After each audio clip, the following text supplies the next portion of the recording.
Here at the National Police Association, we absolutely revere the Second Amendment and we support a citizen's right to protect themselves, to carry a firearm. And so I thought that this gentleman was somebody that you all needed to meet because he really takes this to heart in a state that really doesn't particularly revere the Second Amendment. So, Tzvi Waldman, welcome to the show. Thanks for having me. So, first and foremost, you're suing your governor, right? Let's talk about that. Yep, kind of. If no one is going to do it, someone has to step up. See, and that's what I love about you. If not who, when, if not, if not me, who? And so, talk about how you came to this spot because you're a guy who enjoys shooting, enjoys safety, things like that. Talk about how this all came about.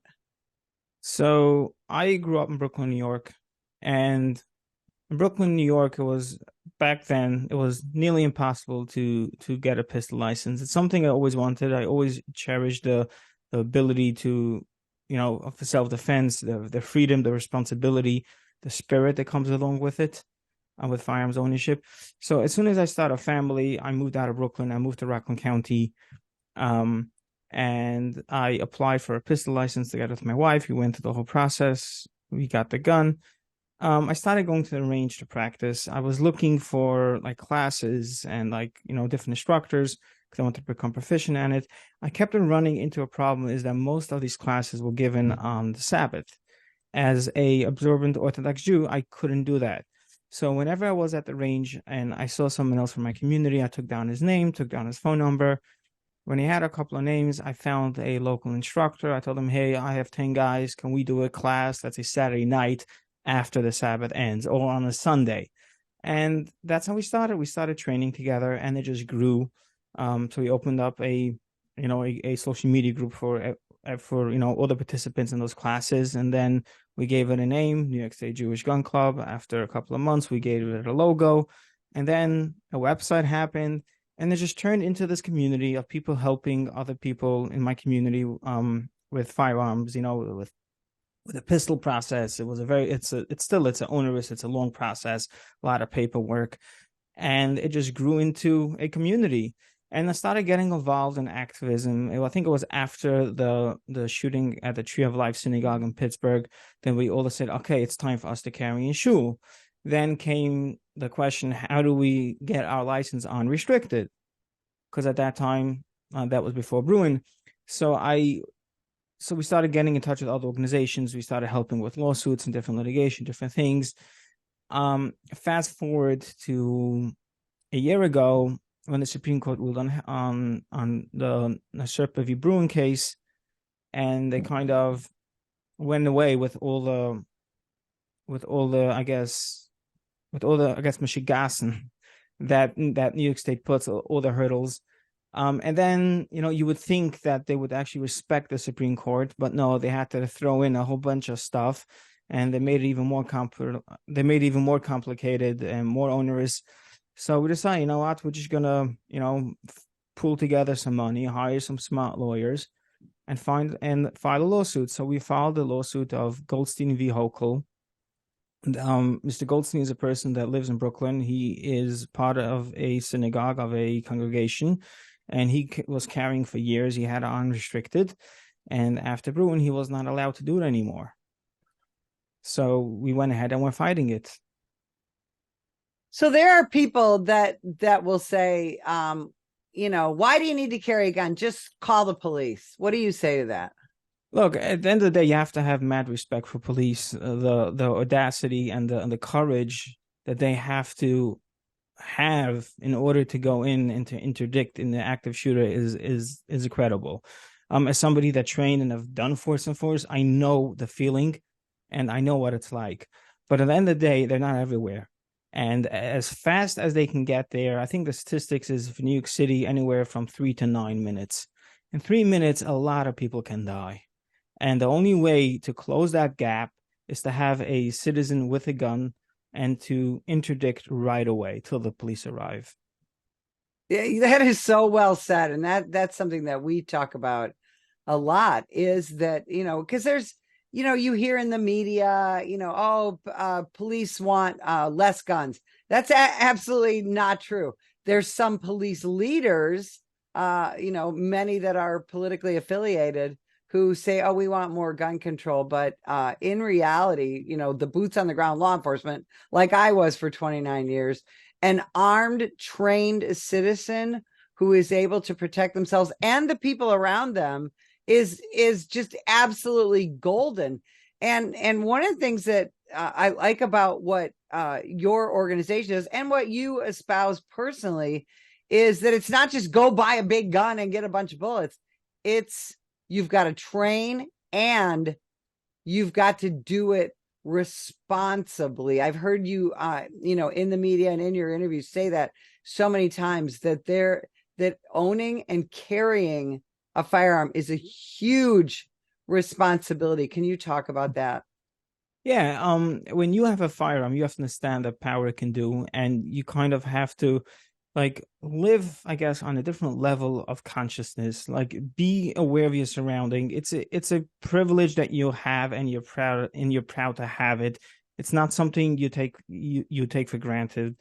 And it kind of, at least for me, it like even walking on the street with it, you avoid dangerous situations because you understand the implications of misusing it, and kind of creates a safe environment. It like, I'm not going to go in dangerous places because I don't want to get into stupid situations, so it does a lot to prevent you, and because you know of what it can do and the potential harm it can do, so you kind of have to kind of mitigate that, and you only want to use it in the worst case scenario if your life is literally on the line.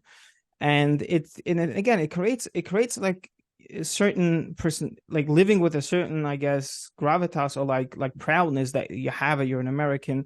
And you see the same thing because a lot of times when we talk to people, we're like, oh, how will a police officer want to react if you have a gun? Think about the officer stopping you on the side of the highway. If you act like a mensch, the officer is going to respect you. They're going to feel that, the respect of the officer, and they're not even going to ask you about your gun. You know what I mean? There's no need for it. As long as you do what you're supposed to do, you don't do anything stupid, everything is going to go by smoothly without any incident. If you are stupid, then stupid things will happen. So it's more the personality and how you look at things, how you look at the cops, how you look at the overall firearms ownership. Yeah, and you're right. And it is I love that you see it as a privilege. I carry all the time as a retired law enforcement officer, and my husband and I talk about those very same things, that we're going to avoid dangerous situations, and we're going to behave in a certain way because we have a responsibility as an armed citizen to behave in a certain way. And I want people to think about all the videos that you see of armed gangbangers and armed criminals and people who act like idiots with guns. And then I want you to compare that to responsible firearm owners and people who use firearms. And a big part of that, and this is something that I've heard you talk about too, is family involvement. Because I know a lot of people who will say, well, I have little kids, I don't want my kids around firearms. And in reality, what you need to do, and I've heard you talk about this, is teach kids how dangerous a firearm is, how we need to be responsible around it, but take the mystery out of that. Can you talk about that? Yeah, it's simple. Kids are curious, their minds wander.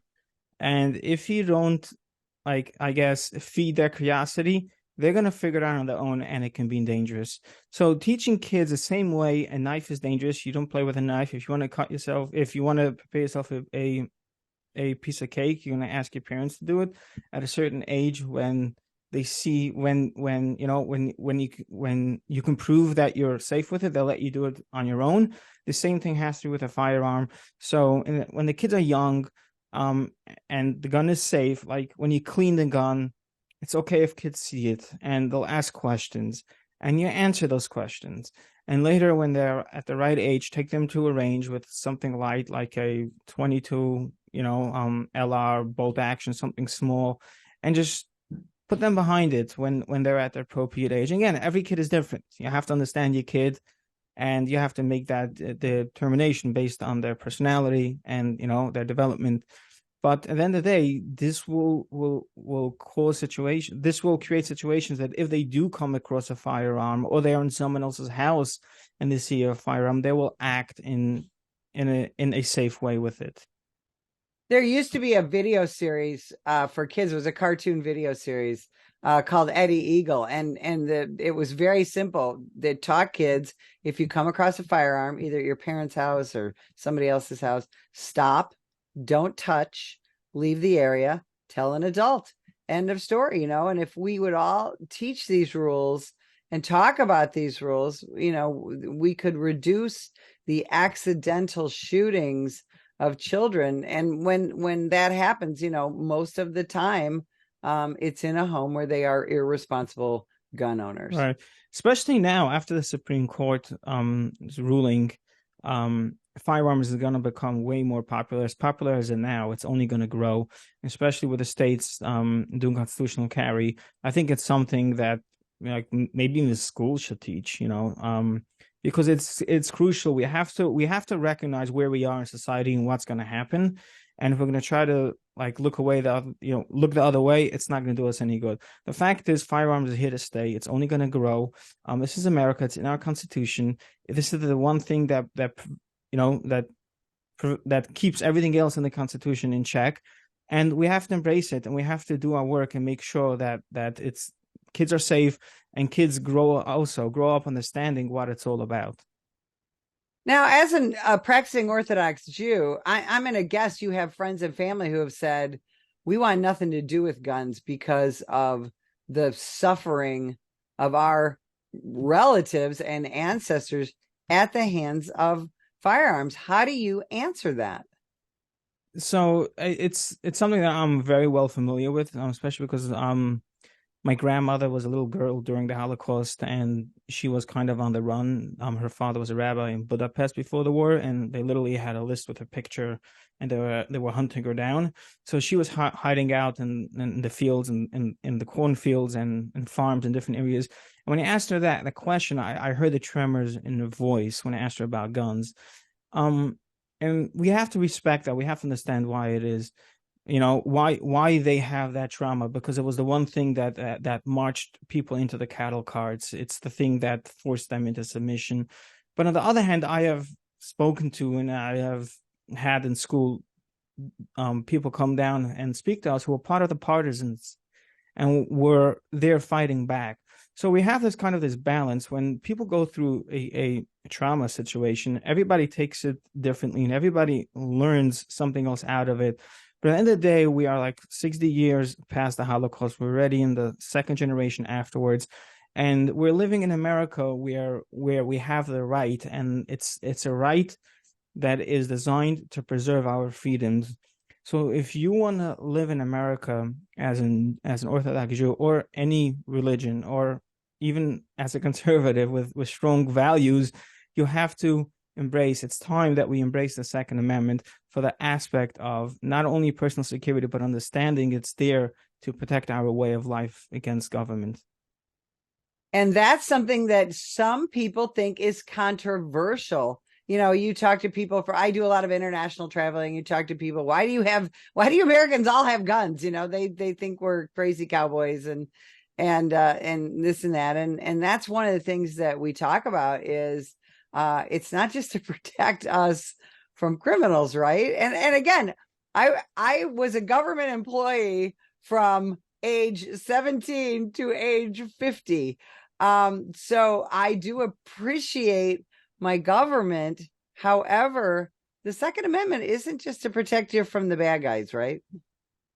100%. And it's also how the government looks at it. If the government respects it, and there's a certain respect they have against the citizens, and we live in harmony, you can even see it in the states that don't respect the Second Amendment. It's because they don't respect the people. And that means police policies that don't work well with their citizens, and it creates a lot of issues and a lot of strife, and they'll always try to fix it with a different government program. And look at New York. I mean, it's a mess every way you turn it. I mean, you have every single day I see these crazy videos on social media, with like people are just randomly shooting at each other. And they do it with like impunity. They don't even care. It's as if they're immune from anything the police will do to them.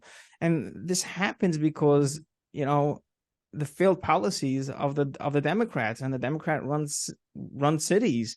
And the more they try to fix it with, the worse it gets. So they have to come to realize, respect the citizen, respect the law, and there's a natural way it'll fix itself.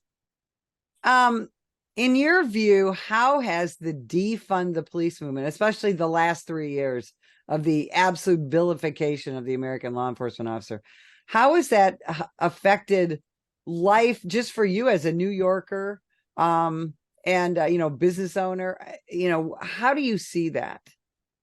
So I think it terrorized the citizen. I think it's a form of oppression. I don't think this is what the founding fathers meant when they said life, liberty, and pursuit of happiness. Living under